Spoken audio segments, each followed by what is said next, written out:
അങ്ങനെ ചില മനുഷ്യന്മാരുണ്ടാവും നമ്മുടെ ജീവിതത്തിൽ. അതാരും ആകാം. 40 റൂൾസ് ഓഫ് ലവ് എന്ന് പറഞ്ഞൊരു പുസ്തകമുണ്ട്. നല്ല സ്നേഹത്തിൻ്റെ 40 നിയമങ്ങൾ. എലിഫ് ഷഫക്കിൻ്റെ അതിഗംഭീരമായ പുസ്തകമാണ്.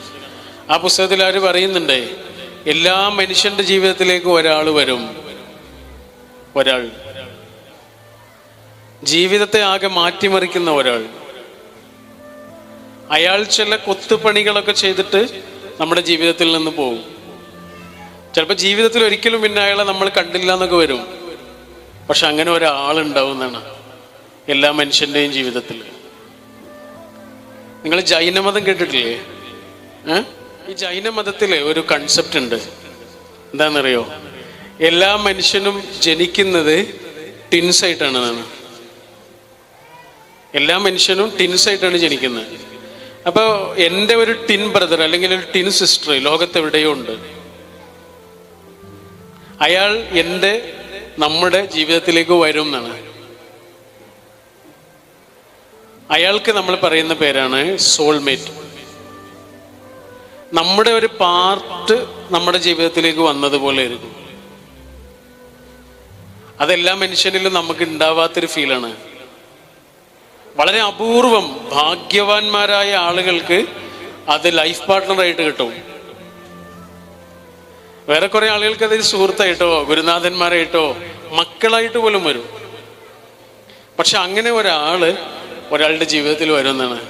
നമ്മളെ ആകെ മാറ്റിമറിക്കുന്ന ഒരാൾ, നമ്മുടെ കാഴ്ചപ്പാടുകളെയൊക്കെ മാറ്റിമറിക്കുന്ന ഒരാൾ, നമുക്കൊരു നവജന്മം നൽകുന്ന ആൾ. അതാണ്. ഞാനൊരു കവിത ഇങ്ങനെ ചൊല്ലിയിരുന്നു. എൻ്റെ വരണ്ട തൊലിപ്പുറത്ത് വെച്ചിരിക്കുന്ന നിന്റെ ഉള്ളം കൈ ചൂടിനെ ഞാൻ സ്നേഹമെന്ന് വിളിക്കും. എൻ്റെ തൊലിയും നിന്റെ കൈത്തലവും അഴുകിപ്പോയാലും ആ ചൂട് അങ്ങനെ നിൽക്കും. ആ ചൂട് അങ്ങനെ നിൽക്കും. നമുക്ക് മുന്നേ മരിച്ചവരുടെ വരണ്ട തൊലിക്കും കൈപ്പത്തിക്കുമിടയിലെ ചൂടിനെ ഞാൻ കാലം എന്ന് വിളിക്കും. കാലം. അങ്ങനെ ഒരു കാലം തേടിയാണ് നിങ്ങൾ ഇങ്ങോട്ട് വന്നുള്ളത് അല്ലേ? ഇപ്പം ഞാനിങ്ങനെ അതിനെ നടക്കുമ്പോഴേ എനിക്കത് വേറൊരു കെട്ടിടം മാത്രമേ, ഒരു സ്കൂൾ കെട്ടിടം മാത്രമാണ്. പക്ഷെ നിങ്ങൾക്ക് അങ്ങനെയല്ല. നിങ്ങൾക്കിവിടെയുള്ള ഓരോ ചുമരുകളിലും ഓരോ ബെഞ്ചുകളിലും കഥയുണ്ട്. ആദ്യമായി വരുമ്പോഴും അവസാനമായി പോകുമ്പോഴും മനസ്സ് വിതുമ്പുന്ന ഒരേ ഒരു സ്ഥലമേ ഉള്ളൂ അല്ലേ? കലാലയം. ആദ്യമായി വരുമ്പോൾ നമുക്ക് ഒട്ടും പരിചയമില്ലാത്തൊരു സ്ഥലമാണ്. അവസാനം പോകുമ്പോഴോ ഏറ്റവും പരിചയമുള്ള ഒരു മണ്ണാണ്.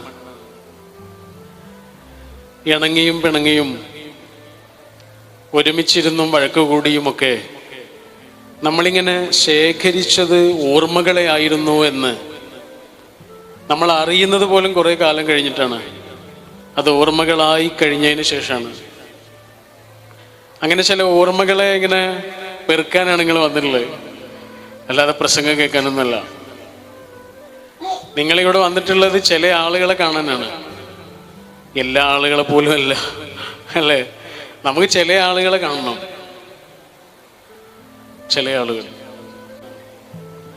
ആളുകളെ കണ്ടുമുട്ടുന്ന നിമിഷങ്ങള്, ചില ആളുകളുമായി ചിലത് പങ്കുവെക്കുന്ന നിമിഷങ്ങള്, ചില ആളുകളോട് ചിലത് പറയുന്ന നിമിഷങ്ങള്, ഏതും ആവാം. അങ്ങനെ ഒരു നിമിഷവും അങ്ങനെ ഒരു മനുഷ്യനൊക്കെ ഉണ്ട് എല്ലാവരുടെയും ജീവിതത്തിൽ. ഒരു നവജന്മം തരുന്ന മനുഷ്യര്. അതാണ് ഈ സഹപാഠികളുടെ ഒക്കെ പ്രത്യേകത ശരിക്കും. കാരണം നമ്മൾ എല്ലാ ദിവസവും കണ്ട ആൾക്കാരാണ് അല്ലേ?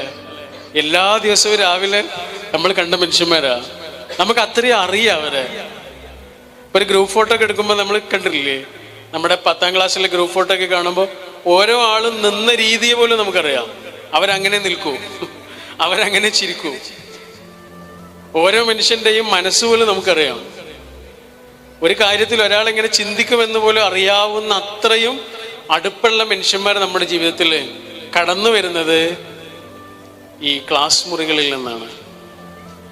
അതുകൊണ്ട് നമ്മുടെ ജീവിതത്തിൽ ഏറ്റവും മനോഹരമായ അനുഭവങ്ങൾ തന്നവരുണ്ടാവാം, സങ്കടങ്ങൾ തന്നവരുണ്ടാവാം, നല്ലതല്ലാത്ത ഓർമ്മകൾ തന്നവരുണ്ടാകാം. പക്ഷെ നമ്മുടെ ജീവിതത്തിൽ സങ്കടം തന്നവരും സന്തോഷം തന്നവരും ഒക്കെയാണ് നമ്മളാക്കിയിട്ടുള്ളത്. സന്തോഷം തന്നവർ മാത്രമല്ല, സങ്കടങ്ങൾ തന്നവർ കൂടിയാണ് നമ്മളാക്കിയിട്ടുള്ളത്. ഈ മനുഷ്യനൊരു കുഴപ്പമുണ്ട്. എന്താണെന്നറിയോ? മനുഷ്യന് സെക്കൻഡുകൾ കൊണ്ട് മനസ്സിലാകുന്നൊരു കാര്യമുണ്ട്. സെക്കൻഡൊന്നും വേണ്ട, ഒരു സെക്കൻഡ് പോലും വേണ്ട ഒരു കാര്യം മനസ്സിലാവാൻ. എന്താണ് ആ കാര്യം എന്നറിയോ? സ്നേഹം കുറയുന്നത്. ഒരാൾക്ക് നമ്മളോട് സ്നേഹം ഉണ്ടായിരുന്നു എന്നറിയാൻ ചിലപ്പോൾ വർഷങ്ങൾ വേണ്ടി വരും, അല്ലേ? ഒരാൾക്ക് നമ്മളോട് സ്നേഹമായിരുന്നു എന്നൊക്കെ അറിയാൻ ചിലപ്പോൾ വർഷങ്ങൾ വേണ്ടി വരും. പക്ഷെ ഒരാൾക്ക് നമ്മളോടുള്ള സ്നേഹം കുറയുന്നുണ്ട് എന്നറിയാൻ ഒരു സെക്കൻഡ് പോലും വേണ്ട. അവിടെ സ്നേഹത്തിൻ്റെതായ ഒരു ദാരിദ്ര്യം ഉണ്ടല്ലോ, അത് നമ്മുടെ കൂടെയുള്ള ഒരു മനുഷ്യൻ അനുഭവിക്കുന്നില്ല എന്ന് നമുക്ക് ഉറപ്പുവരുത്താൻ കഴിയാന്നുള്ളതാണ് പ്രധാനം. ഈ നമ്മൾ എന്നൊരു വാക്കുണ്ടല്ലോ, അത് തരുന്നൊരു ഊർജം ഉണ്ടല്ലോ, മറ്റൊരു വാക്കിനും തരാൻ കഴിയാത്തൊരു ഊർജമാണത്. ഞങ്ങൾ എന്ന വാക്കിനോ നിങ്ങൾ എന്ന വാക്കിനോ ഇല്ലാത്തൊരു ഊർജമുണ്ട് നമ്മൾ എന്നൊരു വാക്കിന്. We the people of India എന്നാണ് നമ്മുടെ ഭരണഘടനയുടെ ഒന്നാമത്തെ വാക്യം. നമ്മൾ ഇന്ത്യക്കാർ. അതെപ്പോഴാണോ ഞങ്ങളും നിങ്ങളും ആകുന്നത്, അതിന് നമ്മൾ സമ്മതിച്ചു കൊടുക്കാൻ പാടില്ല. ഞങ്ങളും നിങ്ങളൊക്കെ ആയിരുന്നു നമ്മള്. അതാണ് ഞാൻ പറഞ്ഞുകൊണ്ട് വന്നത്. ജാതിയും മതവും ഒക്കെ പറഞ്ഞിട്ട് ഞങ്ങളും നിങ്ങളും ഇരുന്നു, അവിടെ നിന്നാണ് നമ്മളായത്. ഇങ്ങനെ ഇരിക്കാൻ നമുക്ക് പറ്റിയതുണ്ടല്ലോ, കുറെ ആളുകൾ കഷ്ടപ്പെട്ടിട്ട് തന്നെയാണ്, വെറുതെ ഉണ്ടായതൊന്നുമല്ല. വീണ്ടും നമ്മളെ ഞങ്ങളും നിങ്ങളും ആക്കാൻ ആര് ശ്രമിച്ചാലും നമ്മൾ സമ്മതിച്ചു കൊടുക്കരുത്. സന്ധ്യയ്ക്ക് നാമം ജപിക്കുന്ന ഹിന്ദുവും നെഞ്ചത്ത് കുരിശു വരയ്ക്കുന്ന ക്രിസ്ത്യനും നിസ്കരിക്കും മുസൽമാനുമെല്ലാം ഒന്നാണ് സോദര രക്തം ചുവപ്പ് എന്ന് പറഞ്ഞില്ല. സന്ധ്യാനേരത്ത് പണ്ട് പുറത്തിറങ്ങിയിട്ട് നമ്മുടെ ഹൈന്ദവ വീടുകളിൽ നിന്ന് ചോദിച്ചൊരു ചോദ്യം ഉണ്ടായിരുന്നു, അല്ലേ? എന്താ ചോദിച്ചിരുന്നേ? അത്താഴ പ്രശ്നിക്കാരുണ്ടോ, അല്ലേ? അത്താഴ പ്രശ്നിക്കാരായ ഹിന്ദുക്കളുണ്ടോ എന്നല്ല, അത്താഴ പ്രശ്നിക്കാരുണ്ടോന്നായിരുന്നു. നബി പറഞ്ഞിട്ടുണ്ട്, എടാ നിന്റെ അയൽപ്പക്കത്ത് ഒരാൾ വിശന്നിരിക്കുന്നുണ്ടെങ്കിൽ നീ നിസ്കരിച്ചിട്ട് നോമ്പോറ്റിട്ടൊന്നും കാര്യമില്ല, എൻ്റെ ആളാണെന്ന് നീ പറഞ്ഞു നടക്കരുത് എന്നാ നബി പറഞ്ഞ്. അയൽപ്പക്കത്ത് ആരാണ് വിശന്നിരിക്കണമെങ്കിലും മുസ്ലിം എന്നൊന്നും പറഞ്ഞില്ല. ഇതാണ് നമ്മൾ. ഞാനൊരു സംഭവം പറഞ്ഞിട്ട് വാക്കുകൾ അവസാനിപ്പിക്കാം. ഒരു വലിയ ഗുരു ഉണ്ടായിരുന്നു. അദ്ദേഹം എല്ലാ ദിവസവും ക്ലാസ് കഴിഞ്ഞിട്ട് കുട്ടികളോടൊരു ചോദ്യം ചോദിക്കും. ഒരു ദിവസം ചോദിച്ച ചോദ്യം എങ്ങനെയായിരുന്നു? എടാ, എങ്ങനെയാണ് നിങ്ങൾക്ക് നേരം വെളുത്തു എന്ന് മനസ്സിലാവാറുള്ളത്? രാത്രി അവസാനിച്ചു എന്നും പകൽ ആരംഭിച്ചു എന്ന് നിങ്ങൾക്ക് എങ്ങനെയാണ് മനസ്സിലാകാറുള്ളത്? അപ്പൊ കുട്ടികളെ നമ്മളൊക്കെ കൊടുക്കുന്ന മറുപടി പറഞ്ഞു, മാഷേ ഞങ്ങൾ പുറത്തേക്ക് നോക്കുന്ന സമയത്ത് കാണുന്നത് ഒരു മരാണോ മനുഷ്യനാണോ എന്നൊക്കെ ഞങ്ങൾക്ക് മനസ്സിലാവും. അപ്പൊ ഞങ്ങൾക്ക് മനസ്സിലായി നേരം വെളുത്തു. മാഷ് പറഞ്ഞു ഉത്തരം തെറ്റാണ്. വേറൊരാൾ പറഞ്ഞു, മാഷേ ഞങ്ങൾ പുറത്തേക്ക് നോക്കുന്ന സമയത്ത് കാണുന്ന മരം ഉണ്ടല്ലോ, അത് തെങ്ങാണോ വാഴയാണോ എന്നൊക്കെ ഞങ്ങൾക്ക് മനസ്സിലാവും.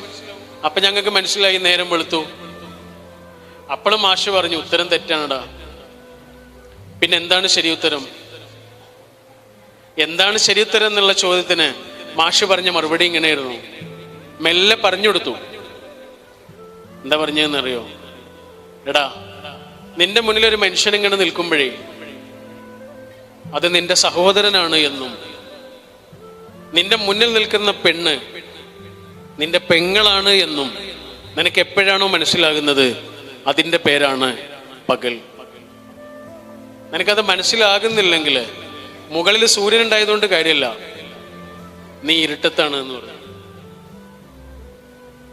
മുകളിൽ സൂര്യൻ ഉണ്ടായതുകൊണ്ട് കാര്യമില്ല, നീ ഇരുട്ടത്താണ്. നമ്മൾ ഒരു മനുഷ്യൻ എങ്ങനെയാണോ അങ്ങനെ ആ മനുഷ്യനെ നമുക്ക് അക്സെപ്റ്റ് ചെയ്യാൻ പറ്റുക എന്നുള്ളതാണ്. അവിടെ നമുക്ക് അവസാനിപ്പിക്കാം. ഒരു കുടയിൽ ഒരാൾക്ക് കൂടി നിൽക്കാമെങ്കിൽ മഴ ഒരു സംഗീതമാകും. ഒരു തണലിൽ ഒരാൾക്ക് കൂടി ഇടം കൊടുത്താൽ വെയിൽ നിലാവാകും. മനസ്സിലെ ഇത്തിരി ഇടം മണ്ണിലെ ഒത്തിരി ഇടമാകും. മനസ്സ് ഒരാകാശക്കുടയാകും.